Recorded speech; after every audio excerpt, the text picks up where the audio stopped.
ಇದು ಕೆಲವೊಂದಷ್ಟು ಜನ ಸಮೀಕ್ಷಕರ ಅಳಲು. ಇನ್ನು ಜಾತಿ ಗಣತಿಗೆ ಬಿಜೆಪಿ ಟೀಕೆ ಮಾಡಿದೆ. ಇದಕ್ಕೆ ಸಂಬಂಧಪಟ್ಟಂತೆ ಕೃಷ್ಣ ಬೈರೇಗೌಡರು ಮಾತಾಡಿದ್ದಾರೆ. ಹಿಂದುಳಿದವರ ಸ್ಥಿತಿಗತಿ ತಿಳಿದು ಅವರಿಗೆ ಮೀಸಲಾತಿ ಸಿಗುತ್ತೆ, ಆದರೆ ಇದು ಬಿಜೆಪಿಗರಿಗೆ ಇಷ್ಟ ಇಲ್ಲ ಅಂತ ಅನ್ಸುತ್ತೆ, ಹಾಗಾಗಿ ಟೀಕೆ ಮಾಡ್ತಾ ಇದ್ದಾರೆ ಅಂತ ಹೇಳಿದ್ದಾರೆ. ಯಾರಿಗೂ ಗೊಂದಲ ಇಲ್ಲ, ಬಿಜೆಪಿ ಮಾತ್ರ ಗೊಂದಲ ಸೃಷ್ಟಿ ಮಾಡ್ತಾ ಇರೋದು ಅಂತ ಹೇಳಿದ್ದಾರೆ.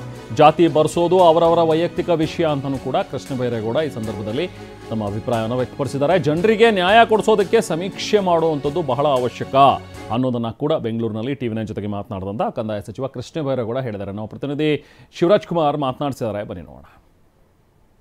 ಜಿಬಿಎ ವ್ಯಾಪ್ತಿಯಲ್ಲಿ ಸಾಮಾಜಿಕ ಮತ್ತು ಶೈಕ್ಷಣಿಕ ಸಮೀಕ್ಷೆ ಈಗಾಗಲೇ ಶುರುವಾಗಿದೆ. ಇದ್ರ ಬಗ್ಗೆ ಮಾತಾಡಕ್ಕೆ ನಮ್ಮ ಜೊತೆ ಸಚಿವರಾದ ಕೃಷ್ಣ ಬೈರೇಗೌಡರು ಇದ್ದಾರೆ, ಅವ್ರನ್ನೇ ಮಾತಾಡ್ಸೋಣ.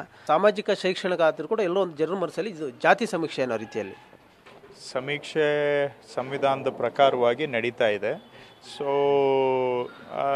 ಯಾರು ಏನು ಹೇಳ್ತಾರೋ ಅವ್ರವ್ರು ಹೇಳ್ತಾರೆ, ಅವ್ರವ್ರಿಗೆ ಹೇಳೋ ಸ್ವಾತಂತ್ರ್ಯ ಇದೆ. ಸಮೀಕ್ಷೆ ಮಾಡೋದು ಸರ್ಕಾರದ ಕೆಲಸ. ಸಮೀಕ್ಷೆ ಮಾಡೋದಕ್ಕೆ ಅಧಿಕಾರ ಇರೋದು ರಾಜ್ಯ ಸರ್ಕಾರಕ್ಕೆ ಮಾತ್ರ. ಆ ಕೆಲಸವನ್ನು ನಾವು ಮಾಡ್ತಾ ಇದ್ದೇವೆ.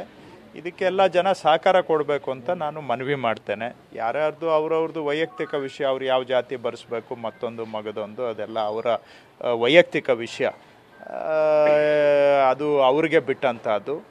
ಸಮೀಕ್ಷೆ ಮಾಡಲಿಕ್ಕೆ ಅಧಿಕಾರ ಇರೋದು ರಾಜ್ಯ ಸರ್ಕಾರಕ್ಕೆ ಮಾತ್ರ.